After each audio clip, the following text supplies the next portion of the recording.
नमस्कार दोस्तों, विज्ञान चैनल में आपका स्वागत है। दोस्तों, आज हम बुद्ध के शिष्य की एक ऐसी कहानी लेकर आए हैं जो आपके जीवन को बदल कर रख देगी। दोस्तों, अगर कहानी पसंद आए तो चैनल को लाइक, शेयर, कमेंट करें और इसी तरह की कहानी सुनने के लिए चैनल को सब्सक्राइब करें। चलो तो हम आज की कहानी शुरू करते हैं। एक बार की बात है, महात्मा बुद्ध के शिष्य आनंद कहीं जा रहे थे। रास्ते में उन्होंने देखा कि एक अधेड़ व्यक्ति एक चट्टान पर बैठा रो रहा है। वे उसके पास गए और बोले, क्या बात है वत्स, तुम कौन हो और क्यों रो रहे हो? आनंद की बात सुनकर उस व्यक्ति की सिसकियां थम गईं। वो अपने आंसू पोंछता हुआ बोला, मैं पास के गांव का रहने वाला एक बदनसीब व्यापारी हूँ। मैं जो भी काम करता हूँ वह बिगड़ जाता है। व्यापार के चक्कर में मैंने अपनी पत्नी के गहने गंवा दिए, मैंने अपने परिवार को भी खो दिया, यहाँ तक कि मेरा घर भी गिरवी पड़ा है। मुझे तो लगता है कि मैं किसी काम का नहीं हूँ, मेरी किस्मत ही खराब है। उसकी बात सुनकर आनंद बोले, तुमसे किसने कहा वत्स कि तुम्हारी किस्मत खराब है? जरा मैं भी तो जानूं कि तुम्हारी किस्मत में क्या खराबी है। वो व्यक्ति बोला, पहले मैं खेती करता था, पर हर साल उसमें घाटा होता था। कभी सूखा पड़ जाता तो कभी ज्यादा बारिश के कारण फसल बर्बाद हो जाती। इससे परेशान होकर मैंने व्यापार करने का निश्चय किया। मैंने पत्नी के गहने बेचकर अपना व्यापार शुरू किया, लेकिन मेरा व्यापार नहीं चला। शुरू में परिवार वालों ने मेरा साथ दिया, लेकिन जैसे जैसे मुझे नुकसान होने लगा, मेरे परिवार वाले भी मुझसे दूर हो गए। मैं यह सब उनके लिए ही कर रहा था, लेकिन अब वे लोग मुझे देखकर नजरें फेर लेते हैं और मुझे ही मेरे परिवार की दुर्दशा का जिम्मेदार ठहराते हैं। उस व्यक्ति ने एक लंबी सी सांस ली और फिर बोला, मेरा एक मित्र है, उसने भी मेरे साथ अपना व्यापार शुरू किया था। उसका व्यापार अच्छा चल रहा है। वो जब भी मेरे घर आता है तो अपनी सफलता की कहानियाँ सुनाता है। उसकी बातें सुनकर मेरे घर वाले भी कहते हैं कि उसे देख और कुछ सीख। हमें तो लगता है कि तेरे वश का कुछ भी नहीं है। उन लोगों की बातें सुनकर अब तो मुझे भी लगने लगा है कि शायद मेरे वश का कुछ भी नहीं है। अब तो मुझे अपना जीवन ही व्यर्थ लगने लगा है। मेरे मन में ख्याल आता है कि अपना जीवन समाप्त कर लूं। मैं यहाँ आया भी इसी इरादे से था, लेकिन हिम्मत नहीं कर पाया, इसीलिए यहाँ एकांत में बैठा विलाप कर रहा था। आनंद बोले, ओह तो ये बात है, वैसे क्या तुम इसके अलावा कुछ और भी कहना चाहते हो? उनकी बात सुनकर वह व्यक्ति बोला, एक और मेरा हर काम खराब हो जाता है, दूसरी ओर मेरा मित्र है जो हर समय मुझे नीचा दिखाने का प्रयत्न करता रहता है। मुझे समझ में ही नहीं आता है कि मैं क्या करूं। आनंद बोले, क्या तुम अपने मित्र की बातें सुनकर दुखी हो जाते हो? हाँ, मैं उसकी बातें सुनकर स्वयं दुखी हो जाता हूँ, उस व्यक्ति ने जवाब दिया। आनंद ने पूछा, तुम्हें किस बात का दुख होता है, अपने असफल होने का या फिर मित्र के सफल होने का? उनका सवाल सुनकर वह व्यक्ति एक पल के लिए सोच में पड़ गया। फिर वह बोला, अगर सच कहूँ तो मुझे अपने असफल होने का उतना दुख नहीं होता है जितना कि मित्र के सफल होने का होता है। अर्थात यदि तुम्हारा मित्र असफल हो जाए तो तुम्हें खुशी होगी? आनंद ने प्रश्न किया। वो व्यक्ति बोला, हाँ मुझे बहुत खुशी होगी। इसका मतलब है कि तुम्हारी खुशी तुम्हारे मित्र पर निर्भर है। आनंद बोले, अगर वह चाहे तो तुम्हें खुश कर सकता है और अगर वह चाहे तो तुम्हें दुखी कर सकता है। तुम स्वयं से न तो खुश हो सकते हो और न ही दुखी हो सकते हो। अर्थात तुम अपने मित्र के गुलाम हो गए हो, इसलिए तुम्हारा कुछ नहीं हो सकता।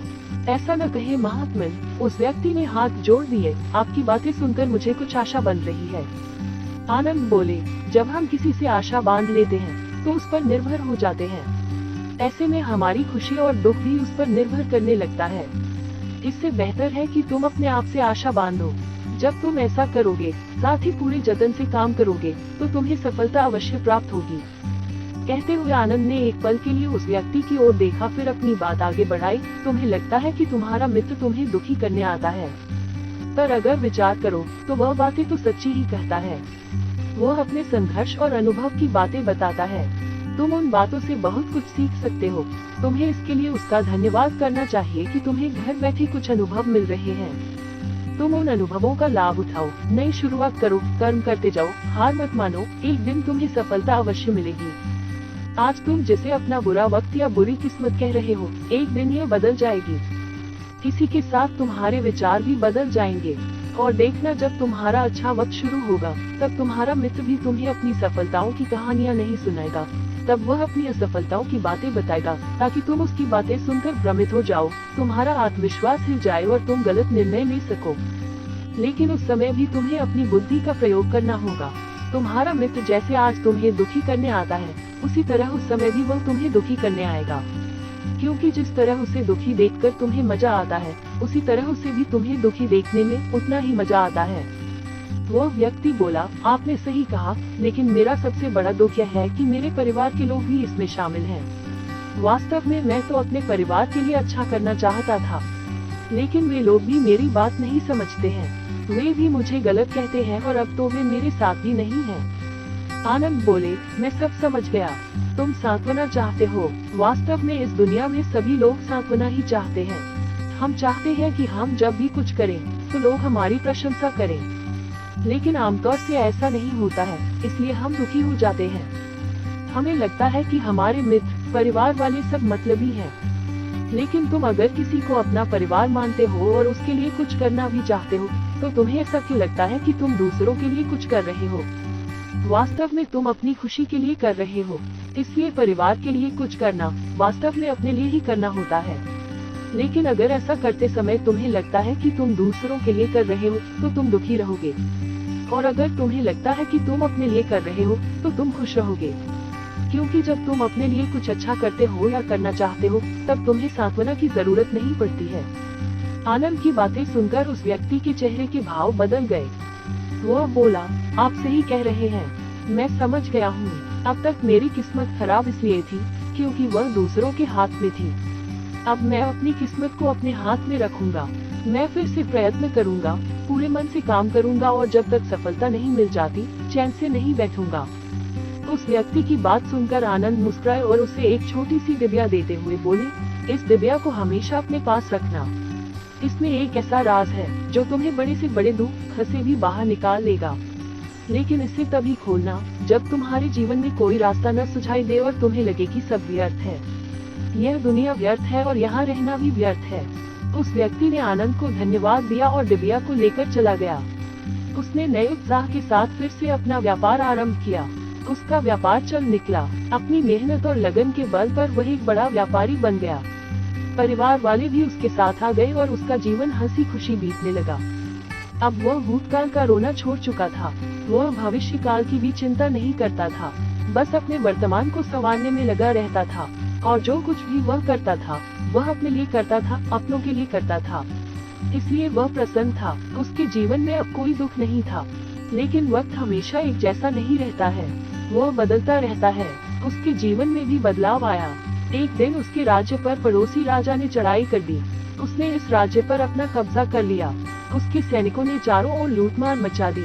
उन्होंने व्यापारी का सारा धन लूट लिया। उसके घर में आग लगा दी। जान बचाने के लिए उसे अपने परिवार के साथ वहां से भागना पड़ा।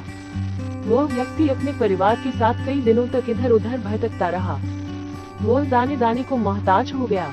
उसका बच्चा बीमार हो गया। इलाज के अभाव में वह तड़पने लगा। यह देखकर उसका हृदय चीत्कार कर उठा। वह कैसे अपने बच्चे का इलाज कराए? उसके पास तो खाने के लिए भी पैसे नहीं थे। ऐसे में उसे एक बार फिर निराशा ने घेर लिया। उसे लगने लगा कि उसका जीवन व्यर्थ है, सारी दुनिया व्यर्थ है, किसी भी बात का कोई मतलब नहीं है। भले ही आप जीवन में कितना भी कुछ कर लो, कितनी भी सफलता हासिल कर लो, पर अंततः यह जीवन समाप्त ही होता है। तो फिर ऐसे में जीवित रहने का क्या फायदा? इससे तो अच्छा है कि वह अपना जीवन समाप्त कर ले। लेकिन तभी उसके दिमाग में आनंद की दी हुई डिबिया कौंध उठी। उसने उत्सुकता के साथ उसे खोला। डिबिया के भीतर एक पर्ची रखी हुई थी। पर्ची पर कुछ लिखा हुआ था।